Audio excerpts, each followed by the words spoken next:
तुम्ही दिसले पाहिजे सरपंच पुढे तुम्ही दिसले पाहिजे तुम्ही मागवा सर मागवा काय नाव सांगा तुमचं.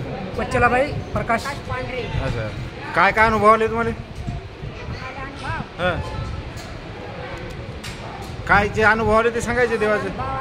हां हां पाया पडावं हां पोरीला एक पोरग झालं हां त्या तिथे लेस लावून दिली. असं. मारवाडीला पोरगी झाली हां तिने 500 एक दिला हां देवाला. याची आई शनिवारी उपास धरतात लावतात लय नेत करतात याची. असं. आता हे नवरदेव झाला त्याचा थोडा पाया लागायला पापड हां. हळद सगळं साहित्य घेऊन आले. पहिली पत्रिका मारती. अच्छा, म्हणजे आम्हाला लय आज द्यायला काय आम्ही लय मानतो. ठीक आहे, धन्यवाद.